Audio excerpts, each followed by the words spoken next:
안녕하세요. 오늘 맛있는 성경은 창세기 25장, 26장 함께 나눠보도록 하겠습니다. 창세기 25장은 먹을 것을 탐하다가 자신의 장자권을 야곱에게, 동생 야곱에게 뺏긴 에서 이야기, 그리고 26장에서는 그 아버지 아브라함과 똑같은 잘못을 답습하는 이삭의 모습을 한 번씩 보게 될 것입니다. 그래서 25장, 26장의 제목은 여기 나온 것처럼 서탐대실, 작은 것을 탐하다가 큰 것을 잃는다. 이러한 제목을 가지고 오늘 진행하도록 하겠습니다. 먼저 첫 번째 1절부터 4절 부분을 보면 1절에 아브라함의 후처를 맞이하였으니 그의 이름을 구두라라 이렇게 나와 있죠. 이 구두라라는 후처를 맞이했는데 이 구두라를 통해서 6명의 자녀들이 태어납니다. 그런데 이 6명의 자녀들을 통해서 우리가 잘 알고 있는 미디안 족속, 아수르 족속, 그리고 아라비아, 지금의 아라비아 전체를 아우르는 그쪽의 종족들을 이 구두라라는 여인을 통해서, 이 한 뿌리를 통해서 낳게 되는 것이죠. 그래서 아브라함의 말년에 이 구두라를 통해서 낳은 자식들, 그리고 이삭과의 관계, 이 뒤에 바로 이어지게 되는 것이죠. 그래서 그 1절부터 4절까지 내용에서는 그 내용이 나오고, 그리고 5절부터 6절의 내용을 보면은 분리하다라고 제가 적었죠. 이 분리하다는 이삭과 그 구두라의 자식들을 분리시켜요. 쉽게 말해서 이제 분가를 시킨다고 하죠. 거기 내용을 보면은 5절에 아브라함이 이삭에게 자기의 모든 소유를 주었고 자기 서자들에게도 재산을 주어 자기 생전에 그들로 하여금 자기 아들 이삭을 떠나 동방 곧 동쪽 땅으로 가게 하였더라. 이렇게 나와 있어요. 그래서 오늘 여기에 보여지는 분리하다라는 제목이 아브라함의 아들 그 이삭과 또 똑같이 아들이긴 하지만 서자라고 표현이 되죠. 이 6명의 자식들을 분리를 시킵니다. 그 아브라함이 이삭을 보호하는 것도 있겠지만 여러 가지 이유가 있겠죠. 하지만 첫 번째 이유인 그 믿음의 아들로 하나님으로부터 받은 이삭을 보호하기 위함이 아닌가. 그리고 여기서 더 중요한 것은 이 아브라함이 믿음의 공동체라는 이삭과 함께 있으면서 그 믿음의 길을 걷게 되는데 함께 있는 공동체의 중요성을 여기서 보게 되는 것이죠. 그래서 아브라함의 교육을 받고 아브라함의 믿음을 이어받고 그리고 하나님을 경외하는 그런 공동체에서 자란 이삭, 그리고 하나님과 단절되고 은혜의 공동체에서 단절된 그 6명의 형제들, 그들의 말로는 지금 현재 보이는 결과가 똑같습니다.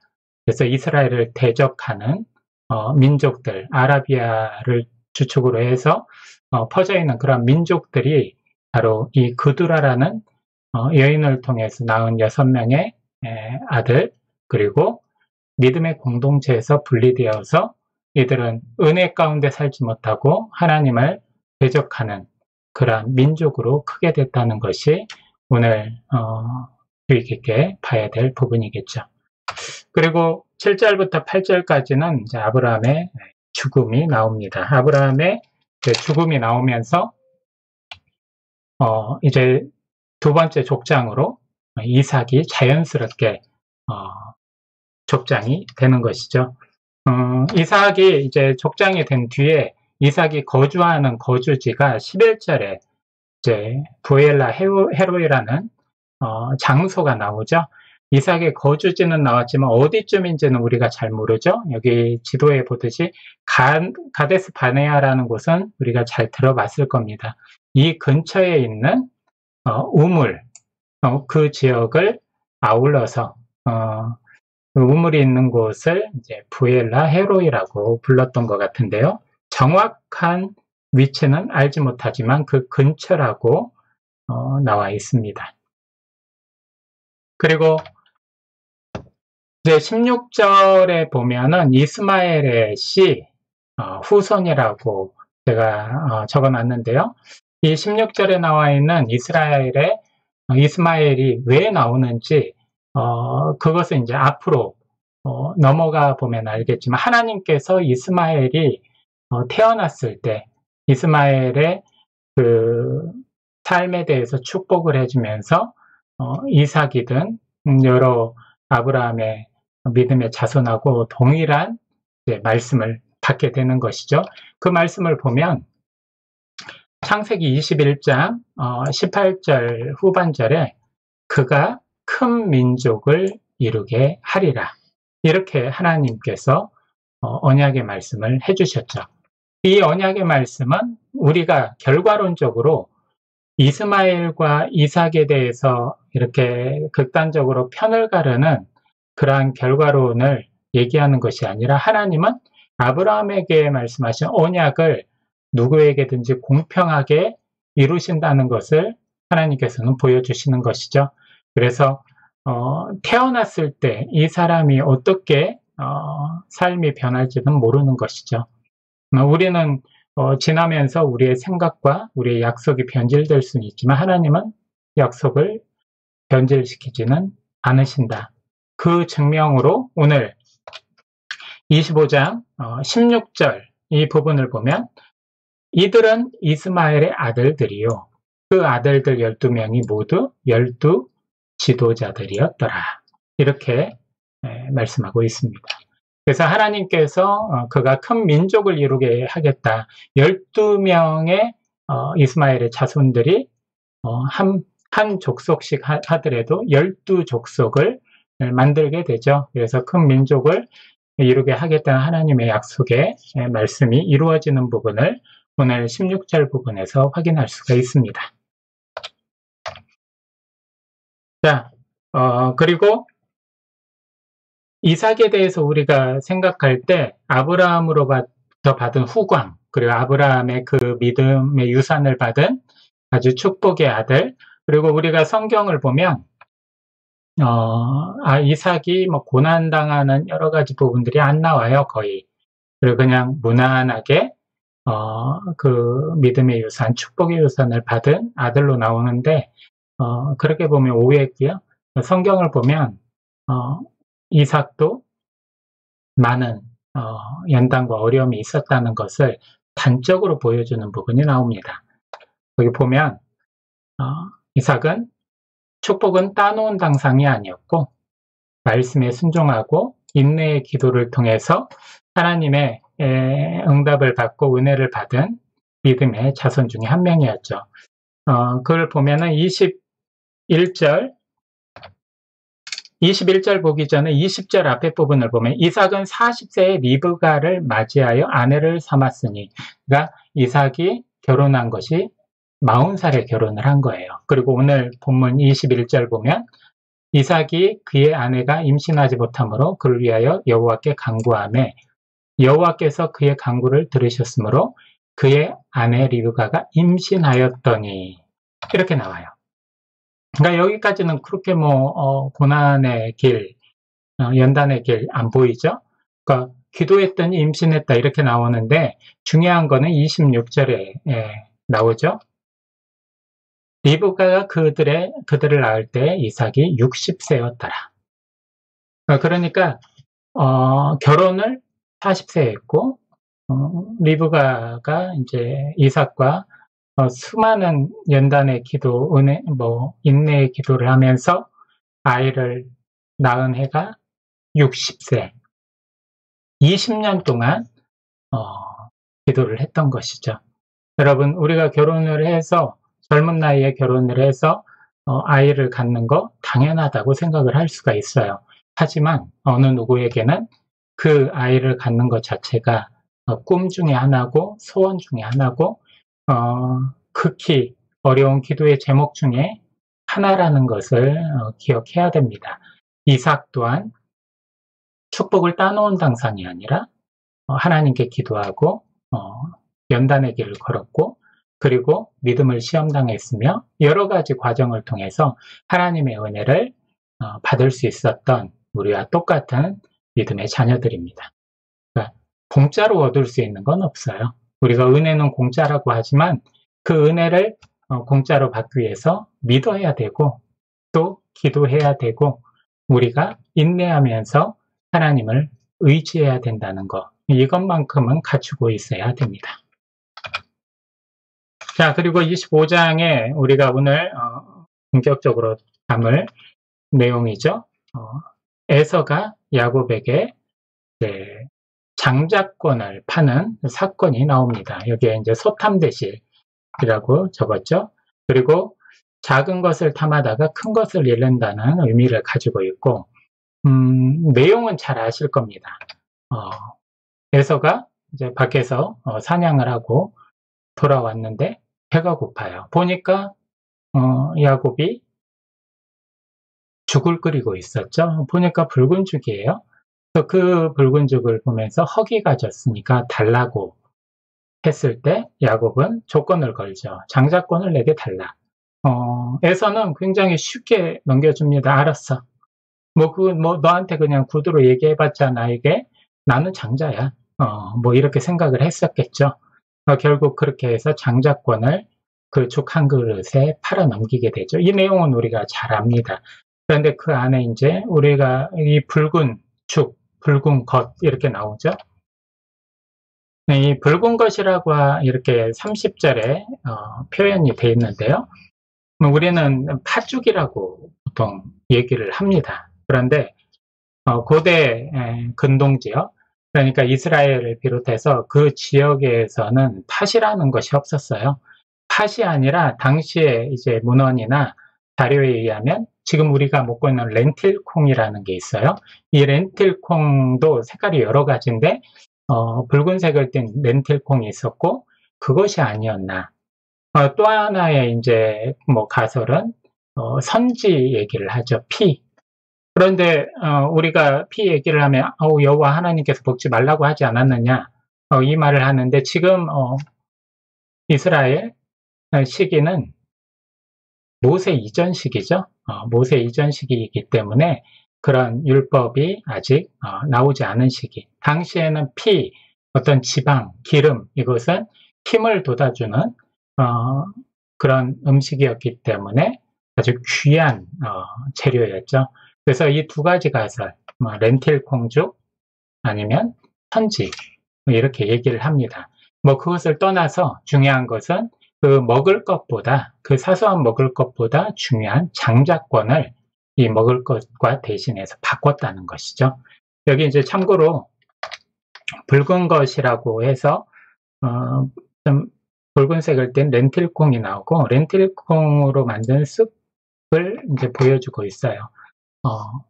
이것을 보고 이제 마음이 동했든지 아니면 선지를 보고 동했든지 이삭은 그 야곱은 이것을 통해서 장자권을 탈취하게 됩니다. 자, 그 내용이 이제 지금 여기까지 진행이 됐고 26장에서는 우리가 앞서 두 번의 똑같은 비슷한 사건을 경험하게 됩니다. 아브라함이 기근 때문에 애굽에 갔을 때 애굽왕 바로에게 아브라함의 부인 사라가 너무나 아름다운 나머지 자기를 죽이고 아내를 취할까봐 누이라고 거짓말을 하죠. 그리고 조금 더 지나서 이제 블레셋 왕 아비멜렉에게 갔을 때도 똑같은 거짓말을 하면서 누이라고 속입니다. 근데 이 아브라함의 그 두 번 정도 실수를 하고 잘못을 했으면 어느 정도 이제 일어나지 않아야 되는데 똑같은 사건이 그 아들을 통해서 나타납니다. 그래서 제목을 부전자전이라고 했죠. 그래서 이삭이 이제 블레셋에 가서 아비멜렉을 만나죠.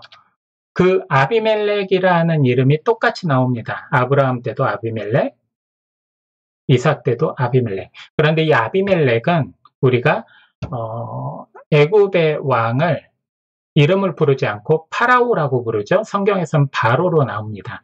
그리고 로마의 황제를 가이사라고 하죠. 그것 또한 파라오든 가이사든 바로든 가이사든 이것은 왕을 지칭하는 거예요.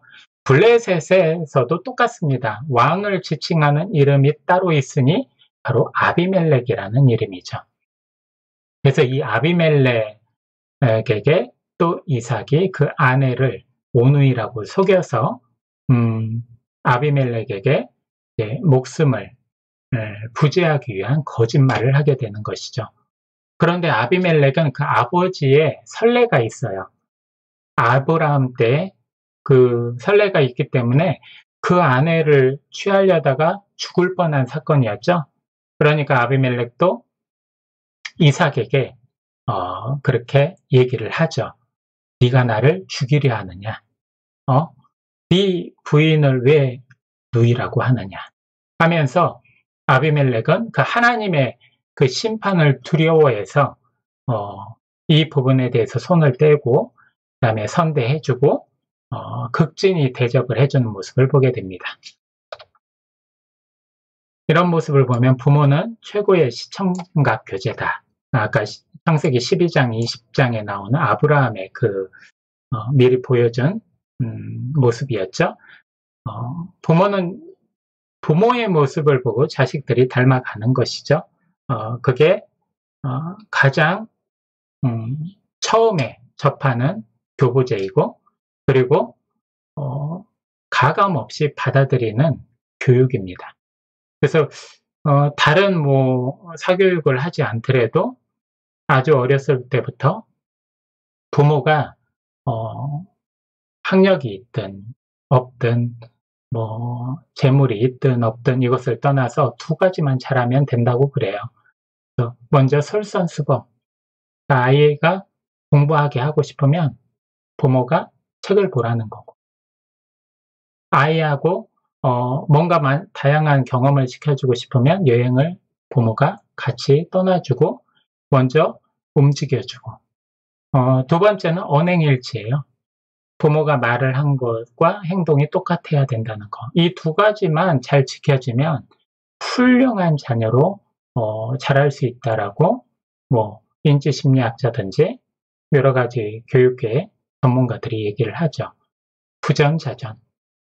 좋은 것도 부모를 통해서 배우고 나쁜 것도 부모를 통해서 배운다. 신앙 또한 부모를 통해서 배우는 것입니다. 아무리 목회자고 아무리 직분을 가지고 있는 아무리 교회를 많이 다니고 칭찬을 받을지라도 가정에서 그 부모가 자녀들에게 언행일치가 안 되고 솔선수범이 안 되면 이 신앙의 유산은 물려줄 수가 없는 것입니다. 오늘 이 사건을 통해서 우리가 배워야 될 부분이겠죠. 그리고 보이는 권력과 보이지 않는 하나님이라고 나와 있죠. 이삭은 보이는 권력에 굴복했어요. 그러니까 보이는 권력에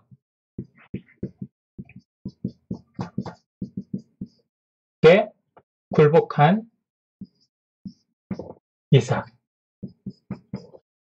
보이지 않는 하나님에게 굴복하고 두려워한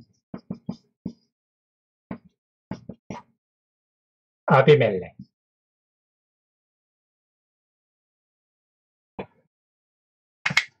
모순이죠.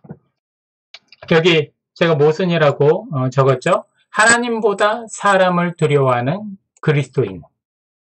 그리스도인보다 하나님을 두려워하는 비그리스도인. 이게 극단적으로 지금 이삭과 아비멜렉의 지금 행동에서 보여지는 거고 현재도 마찬가지예요. 우리가 그리스도인이라고 하는데 보여지는 어떤 세상의 여러 가지 환경이나 어떤 강압이든 눈초리든 여러 가지 것을 두려워하고 눈치 보고 체면치레를 하면서 그리스도인이라는 것을 부끄럽게 여기는 사람이 있는 반면에 또 그리스도인은 아니지만 정말 믿는 자라면 이 정도는 해야 될 거라는 그러한 높은 도덕적인 어떤 기준이 있겠죠. 그런 사람이 있고 또 내가 믿는 자라면 이것을 해야 될 텐데라는 높은 기준을 가진 비그리스도인들도 있어요. 그래서 어쩌면 세상이 우리를 욕하고 공격하는 이유가 없이 공격하는 것보다는 그런 세상의 기준, 그리스도인이라면 달라야 되는데 그리스도인이라면 최소한 이렇게 할 줄 알았는데 어쩌면 최후의 보루로서 세상은 썩었지만 믿는 사람들은 교회 다니는 사람들만큼은 이래줬으면 했는데 거기에 대한 배신감 어쩌면 이런 것들이 세상이 우리들을 교회를 향해서 돌을 던지는 이유가 아닐까 생각을 해봅니다. 저희들도 그런 부분들을 묵상하면서 내가 하나님을 두려워하는지 아니면 세상에 보여지는 것들을 두려워하는지 다시금 묵상해보는 시간이 되었으면 좋겠습니다. 자, 오늘 묵상 부분은 나는 서탐배실한 에서처럼 먹고 사는 일 때문에 주님을 저버리고 있지 않은가 이 부분을 우리가 묵상했으면 좋겠습니다. 여기 고린도후서 4장 18절 말씀을 끝으로 오늘 말씀을 마치도록 하겠습니다. 우리가 주목하는 것은 보이는 것이 아니요 보이지 않는 것이니 보이는 것은 잠깐이요 보이지 않는 것은 영원함이라. 아멘.